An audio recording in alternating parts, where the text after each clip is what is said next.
Hi guys, welcome to Subha Shaktivel channel. இன்னைக்கு நம்ம பார்க்க போறது டேஸ்டியான ஹெல்த்தியான சாப்பாடுல போட்டு பிசைஞ்சு சாப்பிடுற பருப்பு பொடி. அதுக்கு தேவையான இன்கிரிடியன்ட்ஸ் பார்த்திடலாம். ஒரு கிளாஸ் அளவுக்கு பொட்டுக்கடலை, அதே கிளாஸ் அளவுல அரை கிளாஸ் அளவு பாசிப்பருப்பு, ஒரு சின்ன ஸ்பூன் அளவு ஜீரகம், சின்ன ஸ்பூன் அளவு மிளகு, 5லேருந்து 6 காஞ்ச மிளகா. உங்களுக்கு காரம் ஜாஸ்தி சாப்பிடுவீங்கன்னா அதுக்கு ஏற்ற மாதிரி நீங்கள் இன்க்ரீஸ் பண்ணிக்கலாம். ஒரு சின்ன ஸ்பூன் அளவு பெருங்காயத்தூள், 10லேருந்து 15 பூண்டு, ஒரு கைப்பிடி கருவேப்பிலை. வாங்க பார்க்கலாம் எப்படி செய்யலான்ட்டு. அடுப்பில் கடாய் வச்சுட்டு கடாய் காஞ்ச உடனே பொட்டுக்கடலையை போட்டு வறுத்துக்கலாம். எண்ணெய் யூஸ் பண்ணக்கூடாது, வெறும் கடாயில் போட்டு தான் பொட்டுக்கடலையை வறுக்கணும். இந்த பாருங்கப்பா, லைட்டாக கலர் சேஞ்ச் ஆனோடனே எடுத்துடலாம். இதை ரொம்ப நேரம் ப்ரௌன் ஆக்குற அளவுக்கு வறுக்க வேண்டாம். இப்போ இதை ஆற வச்சிடலாம். இந்த அளவுக்கு வறுத்தா போதும். நல்லா ஆறுனதுக்கு அப்புறமா நம்ம அரைச்சிக்கலாம். அதுக்குள்ள வேற இன்கிரீடியன்ஸ் நம்ம வதக்குவோம். இப்போ இதில் இந்த பாசி பருப்பை போட்டு வறுத்துக்கலாம். இந்த பாருங்க கைஸ், இந்த அளவுக்கு கோல்டன் ப்ரௌன் ஆகிற அளவுக்கு நம்ம வறுத்துக்கலாம். அவ்வளோதான் கைஸ், இதை எடுத்து நம்ம ஆற வச்சிடலாம். இப்போ இதில் ஜீரகம் போட்டு வறுத்துக்கலாம்.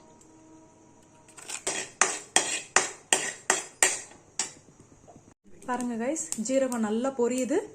இந்த மாதிரி நல்லா டப் டப்புன்னு பொரிஞ்ச உடனே நம்ம எடுத்துடலாம்.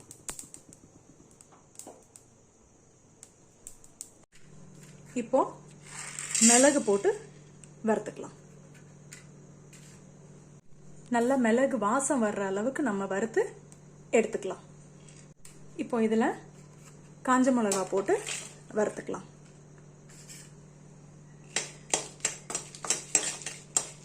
நல்லா கிறிஸ்பா ஆகிற அளவுக்கு வறுத்து எடுத்துக்கலாம். கரிஞ்சிடக்கூடாது. இப்போ பெருங்காயம் வறுக்க போகிறோம். அதுக்கு மட்டும் ஒரு அரை ஸ்பூன் எண்ணெய் ஊற்றிட்டு அதில் இந்த பெருங்காயத்தை போட்டு நல்லா பொரிச்சுக்கலாம்.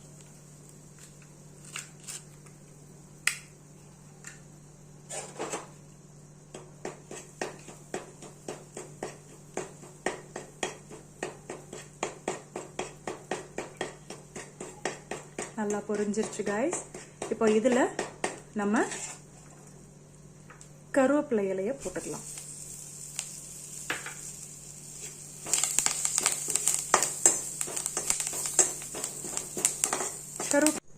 இங்கே பாருங்க கைஸ், கருவேப்பிலை நல்லா இப்படி கிறிஸ்பா ஆகிற அளவுக்கு நல்லா வறுத்து எடுத்ததுக்கு அப்புறமா இதுலேயே நம்ம பூண்டை போட்டு ஒரு 2 நிமிஷம் வறுத்து எடுத்துக்கலாம்.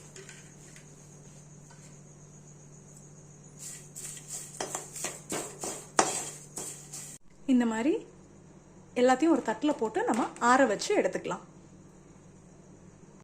பாருங்க கைஸ், நல்லா ஆறிடுச்சு. இப்போ இதை நம்ம மிக்ஸி ஜாருக்கு மாற்றிட்டு அரைச்சிட்டு வந்துடலாம். தேவையான அளவு உப்பும் சேர்த்து அரைச்சிக்கலாம். பாருங்க கைஸ், எல்லாத்தையும் மிக்ஸி ஜாரில் சேர்த்தாச்சு, உப்பும் போட்டாச்சு. இப்போ இதை பவுடர் ஆக்கிட்டு வந்து உங்களுக்கு காமிக்கிறேன். அரைச்சி எடுத்து ஒரு பாத்திரத்தில் மாற்றியாச்சு.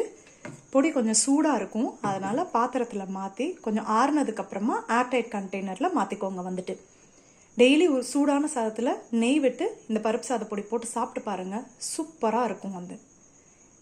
என்னோட இது பிடிச்சிருந்ததுன்னா லைக் பண்ணுங்கள், ஷேர் பண்ணுங்கள், சப்ஸ்கிரைப் பண்ணுங்கள். Bye guys.